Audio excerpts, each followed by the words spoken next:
Tonton video ini sampai selesai agar Anda tidak gagal paham.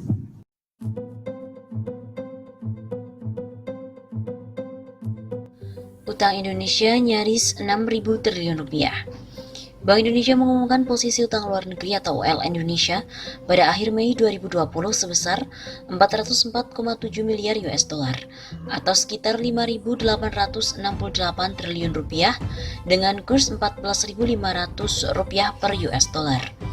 Direktur Eksekutif Departemen Kepala Komunikasi Bank Indonesia Oni Wijanarko mengatakan bahwa posisi ULN tersebut tetap terkendali dengan struktur yang sehat.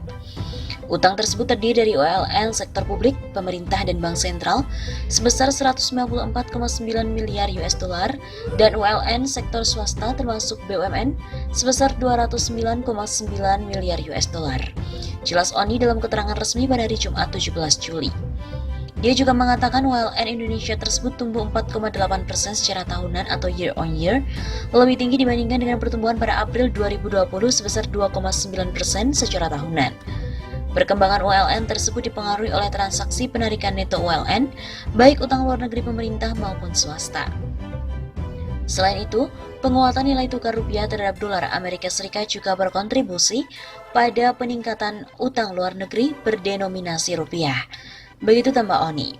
Oni juga menjelaskan bahwa utang luar negeri pemerintah meningkat dibandingkan bulan sebelumnya dengan posisi utang luar negeri pemerintah pada akhir Mei 2020 tercatat sebesar 192,1 miliar US dollar atau tumbuh 3,1% secara tahunan. Dia juga menambahkan bahwa perkembangan tersebut terutama dipengaruhi oleh arus modal masuk pada pasar surat berharga negara atau SPN seiring dengan meredanya ketidakpastian pasar keuangan global dan tingginya daya tarik aset keuangan domestik serta terjaganya kepercayaan investor asing terhadap prospek ekonomi di Indonesia. Sentimen positif ini membawa pengaruh pada turunnya tingkat imbal hasil SBN sehingga biaya utang pemerintah dapat ditekan. Oni pun juga menekankan bahwa pengelolaan utang luar negeri pemerintah dilakukan secara hati-hati dan akuntabel untuk mendukung belanja prioritas yang saat ini dititik beratkan pada upaya penanganan wabah COVID-19 dan pemulihan ekonomi nasional.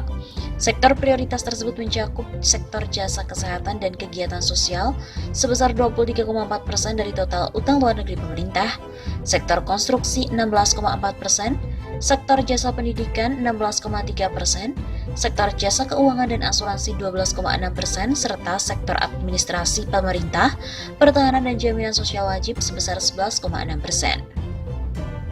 Sementara itu, untuk utang luar negeri swasta pada akhir Mei 2020 tumbuh sebesar 6,6% secara tahunan, lebih tinggi dibandingkan dengan pertumbuhan bulan sebelumnya sebesar 4,4% secara tahunan. Peningkatan utang luar negeri swasta didorong oleh utang luar negeri perusahaan, bukan lembaga keuangan yang meningkat sebesar 8,9% secara tahunan, di tengah kontraksi ULN lembaga keuangan sebesar 0,8% year on year.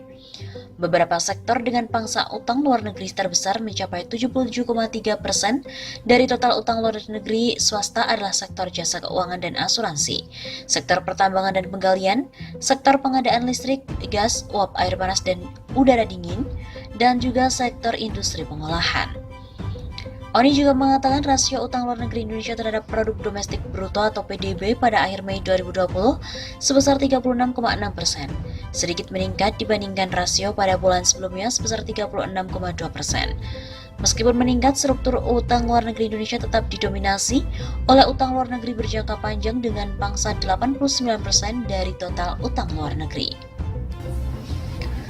Sebelumnya pernah diberitakan Bank Indonesia mencatat utang luar negeri Indonesia atau ULN pada Februari 2020 dengan posisi 407,5 miliar US dollar. Dengan begitu, utang Republik Indonesia tembus mencapai 6.376 triliun rupiah dengan kurs 15.600 rupiah.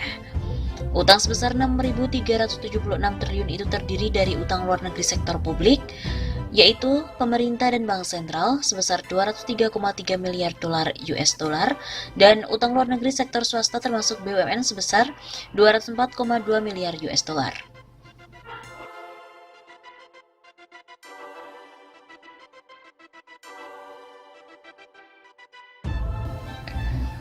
Utang luar negeri pada Februari tumbuh sebesar 5,4% year on year, melambat dibandingkan dengan pertumbuhan pada bulan sebelumnya sebesar 7,6% year on year.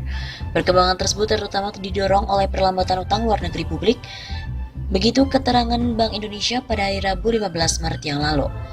Lebih rinci lagi, posisi utang luar negeri pemerintah pada akhir Februari 2020 sebesar 200,6 miliar dolar Amerika Serikat atau tumbuh 5,1%, lebih rendah dari pertumbuhan bulan sebelumnya. Penurunan utang luar negeri pemerintah tersebut dipengaruhi oleh sentimen global sebagai dampak pandemi virus corona yang meluas. BI menyebut utang luar negeri pemerintah dikelola hati-hati dan kredibel agar mendukung belanja pemerintah pada sektor prioritas. Sektor prioritas tersebut meliputi sektor jasa kesehatan dan kegiatan sosial, 23,4% dari total ULN pemerintah, sektor jasa pendidikan 16,3%, sektor konstruksi 16,2%, sektor jasa keuangan dan asuransi 12,8%, dan sektor administrasi pemerintah, pertahanan dan jaminan sosial wajib 11,6%.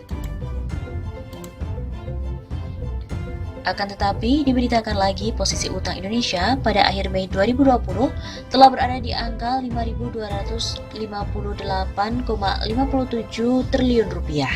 Nilai ini naik dari posisi akhir April yang berkisar 5.172 triliun rupiah.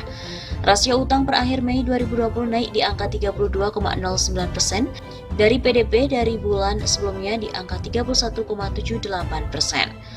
Adapun komposisi utang luar negeri pada Mei 2020 terdiri dari 4.442 triliun rupiah surat berharga negara dan 815 triliun rupiah dari pinjaman.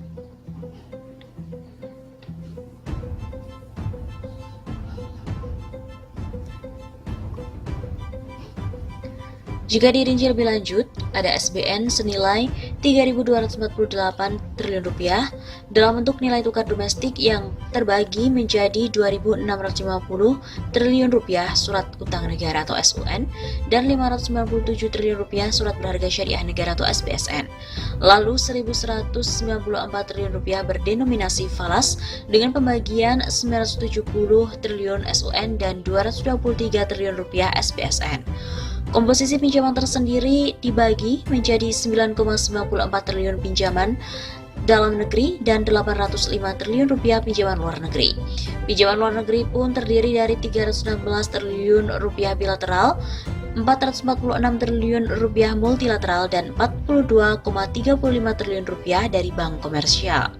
Porsi pembiayaan utang pada Mei 2020 mencapai 360,7 triliun rupiah atau 35,8% dari target APBN 2020 senilai 1.006,4 triliun rupiah. Rinciannya SBN itu mencapai 369 triliun rupiah atau 67,1% dari target 999,4 triliun rupiah dan tumbuh 98% dari tahun sebelumnya. Lalu pinjaman atau neto tercatat negatif 8,3 triliun rupiah. Secara keseluruhan, Menteri Keuangan Sri Mulyani mencatat selama Mei 2020 ada realisasi pembiayaan senilai 356,1 triliun rupiah. Nilai itu setara 41,7% dari target APBN 2020 sesuai dengan Peraturan Presiden Nomor 54 Tahun 2020 senilai 852,9 triliun rupiah. Terjadi kenaikan 122,6% dibandingkan dengan tahun lalu. Ucap Sri Mulyani dalam konferensi pers virtual pada hari Selasa 16 Juni yang lalu.